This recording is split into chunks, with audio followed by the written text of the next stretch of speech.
Hola, ¿qué tal, queridos amigos? Soy Ernesto Rosas de Ministerio 710 y pues vamos a estudiar un poquito de historia, hablando de los orígenes. Aproximadamente hace 40, 50 mil años se han encontrado pues algunas estatuillas de dioses o diosas, más bien una deidad femenina, y vemos que ellos tenían una idea y veneraban deidades femeninas, la suprema criadora femenina. Y ellas en aquella época se enfocaban más a la mujer porque pues el hombre realmente no produce nada, pero la mujer sí da vida y alimenta a los seres que ella puede, juntamente con el hombre, procrear, pero están más enfocados al área femenina. Vemos aquí un dibujo de la Venus de Willendorf. Es una diosa paleolítica de entre los años 28.000 y 25.000 antes de la era cristiana, que fue hallada en Austria. Entonces vemos cómo desde hace 25.000, 30.000 años las diosas femeninas, las deidades femeninas, estaban representadas generalmente mostrando sus pechos, pero llenos, y de eso daba a entender que era alimento. Ahora, se cree que en las sociedades paleolíticas superior las mujeres tenían un estatus supremo en el centro del hogar, es decir, la mujer tenía un lugar muy importante en el centro del hogar. En Europa, en el Medio Oriente, en la India, en todos esos lugares se han encontrado estatuillas de mujeres embarazadas y pues están señalando la adoración a la deidad femenina. Pues ya realmente está, ahora sí que nos confirma de hace 25.000 años aproximadamente, antes de la era cristiana. Estamos hablando de un total de casi 27.000 años. Pues por supuesto tenemos la historia de Isis con el niño Horus en el año 680 antes de la era cristiana, o sea, ya está un poquito más cerca, pero vemos con la misma trascendencia de la deidad femenina. En esos tiempos lo que ellos pensaban que las diosas femeninas, ahora sí que en los tiempos antiguos, pensaban que eran creadoras, legisladoras del universo, profetisas, que proveían el destino humano, que sanaban, que eran cazadoras, que eran una líder valiente de batalla. Entonces, si nos damos cuenta, esa era su cosmovisión de hace 25.000 años, y pues el mundo antiguo, la adoración a las deidades femeninas, pues fue muy extensa, fue muy poderosa, y ya con la llegada de la agricultura, cuando ya el hombre dejó de andar, de ser cazador, recolector, y que se asentó en un lugar a través de la agricultura, y que de ahí empezó a formarse las ciudades, pues bueno, después de la época paleolítica, pues vemos que la adoración a la diosa femenina se empezó a difundir aún más todavía. Esas estatuas de ese periodo, pues representan a la diosa madre, y ha surgido también en Canaán.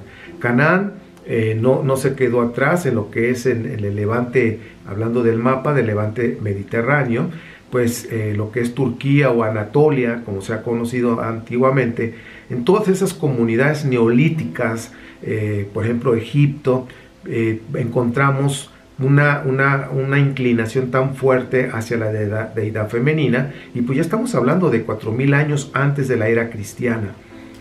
El mundo antiguo pensaba que la diosa era suprema, creadora femenina, inmortal, inmutable, omnipotente. Es decir, era la todopoderosa, es lo que piensan algunos investigadores, historiadores, Lynn Rogers, Edgar Cayce y Robert Graves, que es mitólogo. Y pues bueno, quiero que veas aquí en este mapa el exilio en Babel, que es el parteaguas, el antes y el después, así como en el cristianismo tenemos antes de Cristo, después de Cristo. Quiero decirte que en la Biblia hebrea la parte relevante de ver su historia es el exilio en Babilonia, que fue entre el año 587 y 537 antes de la era común. Si nos damos cuenta en este diagrama, vemos que a finales del siglo 8 y durante el siglo 7 se estima que se escribió Deuteronomio. Y esto creo que debes de saberlo y debes de investigar todo esto que te estoy diciendo para que verifiques la información. Realmente recordemos que antiguamente se hacían escritos y se decía que lo había escrito alguien que ahora sí que era conocido o que querían dar a conocer, y en este caso el primer libro que debería de aparecer en la Torá o en la Biblia hebrea debería de ser Deuteronomio, porque fue el primero que se escribió. Pero en el exilio en Babel, y ahora sí que durante el tiempo persa, ya para regresar a Jerusalén, se terminó de escribir lo que ahora conocemos los 4 libros restantes de la Torá, ¿sí? Donde se está comunicando una ideología de fe, una ideología de identidad para el pueblo de Israel. Recordemos que cuando eran en aquellos tiempos un imperio venía y conquistaba a otra nación, se llevaban a la gente que era productiva, que era trabajadora, y se la llevaba con el fin de cambiar su mentalidad, que ya pudieran crecer otras generaciones y con esa manera poderles borrar su ideología de nación, su ideología de fe. Entonces lo que hicieron allá la escuela deuteronomista, que comenzó precisamente en el preexilio y continuó en el exilio, fue mantener una identidad como nación, como Israel, y mantener ahora una fe monoteísta, que realmente no fue una fe monoteísta en un principio pura, fue monolatría y fue en un proceso. Fue un proceso. Nos damos cuenta que la historia nos muestra que la primera edición, ya que se terminó de escribir y se presentó, la primera edición de la Torá, fue entre el año 400 y 330 antes de la era común. Y desde ahí, a partir de ese tiempo, se empezó a leer y a estudiar la Torá de manera semanal, como hasta ahora se hace, conocidas como la Parashá o Parashot. Se van dando cada semana, se va leyendo. ¿Con qué objetivo? Para mantener esa identidad de nación y también para mantener su fe en un solo Dios. Fue una trayectoria nada fácil.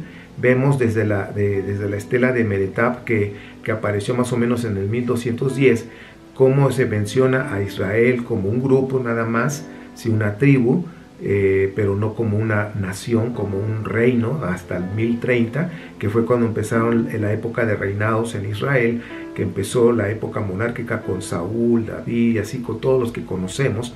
Luego vino el exilio con los asirios, el reino del norte se deshizo, ese sí de plano ahora sí que se unió a esa nación y se perdió la nación del norte. Sin embargo, cuando vino el exilio con Babel, ahí fue cuando los judaítas pues terminaron de escribir lo que fue la escuela deuteronomista.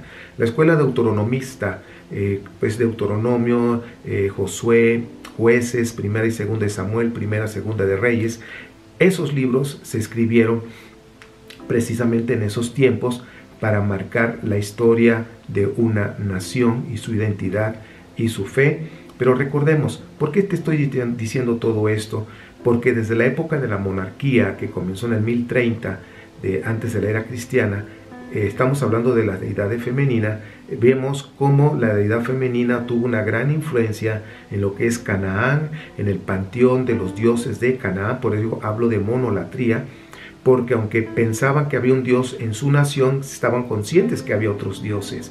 Entonces esto es interesante que nosotros podamos comprender y entender, porque desde ahí vemos la presencia de Asherá en la vida de los cananitas, en este caso de Israel, que estaba en Canaán, y cómo Asherá estuvo 236 años dentro del templo de Salomón.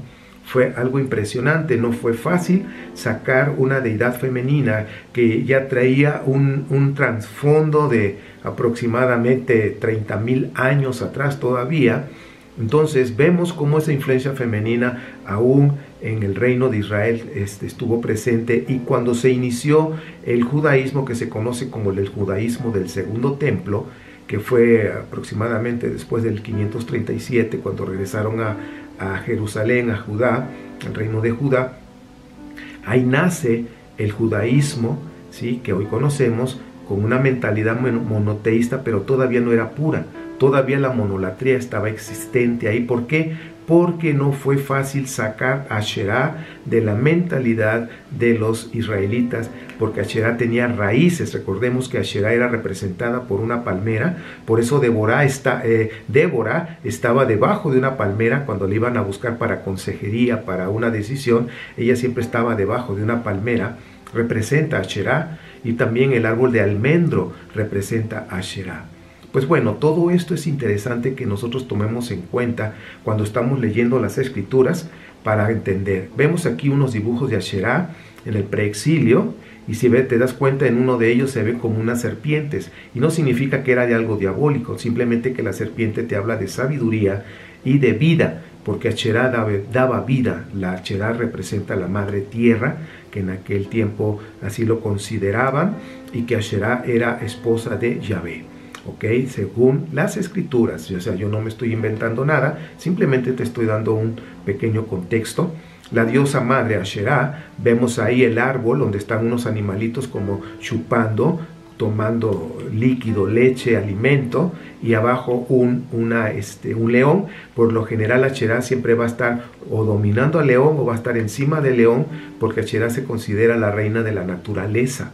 El león es el rey de la selva, entonces siempre va a estar relacionado con Asherá, y vemos ahí un león. Vemos ahí figuras muy antiguas donde vemos también el pecho de Asherá, y bueno, vemos ahí una vaca dando de comer a un becerro. Todo esto está relacionado con las deidades de aquellos tiempos. Bueno, hay en un escrito periodístico vemos que Asherá, la esposa de Dios, que fue quitada o expulsada de la Biblia, según los expertos. Esto fue una investigación que hicieron en un periódico conocido como Insólito, pero estuve checando la información y sí tiene sustento en cuanto a la historia. Y pues bueno, yo quiero recomendarte alguna bibliografía que te va a ayudar a investigar si tú quieres hacerlo. Y pues tenemos, por ejemplo, El monoteísmo y poder de Thomas Romer, la Biblia del Peregrino, el cual recomiendo, tomo 1, 2 y 3, trae muy buenas referencias, explicaciones. También recomiendo mucho Creciente Fértil y la Biblia, de González Echegaray, y Sapiens, de Animales a Dioses, de Yuval Noah Harari, editorial Debate. Todos estos nos hablan de la antigüedad, cómo eran, qué pensaban, cuál era su cosmovisión, cuáles eran sus dioses. Espero que esta pequeña reseña te ilustre, y yo te invito a que nos acompañes en el Discipulado M710 para que aprendas más de esto y qué es lo que dicen las Escrituras, porque lo que yo te dije está en las Escrituras, ahí está escrito. A veces no nos damos cuenta, pero ahí está. Soy Ernesto Rosas, estamos en la ciudad de Pachuca, Hidalgo, y pues espero poderte ver en Discipulado M710. Te mando un fuerte abrazo, muchas bendiciones, Shalom.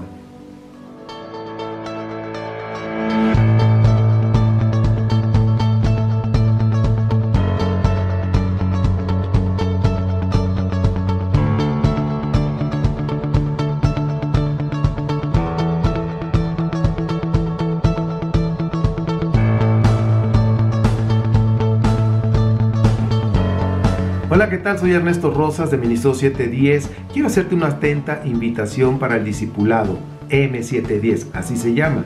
Si tú quieres aprender a estudiar las Escrituras, a comprender cuando tú leas la Biblia hebrea, entender lo que está diciendo, cuál es el mensaje, necesitas entrar al Discipulado M710. Las enseñanzas se graban, pero no están visibles en YouTube. Si tú quieres aprender con nosotros, tienes que inscribirte y tienes que estar dentro del grupo de los participantes. Las clases son en vivo, una vez por semana, 1 hora. Tenemos clases, tenemos ahí interacción de preguntas, respuestas acerca del tema. Estamos aprendiendo todo lo que es la parte histórica, económica, social, política, la parte arqueológica y filológica de las Escrituras, y con todas estas partes científicas podemos aprender y entender lo que estamos leyendo, y esto nos va a ayudar a tener mejores resultados, porque lo que tú entiendes lo puedes practicar.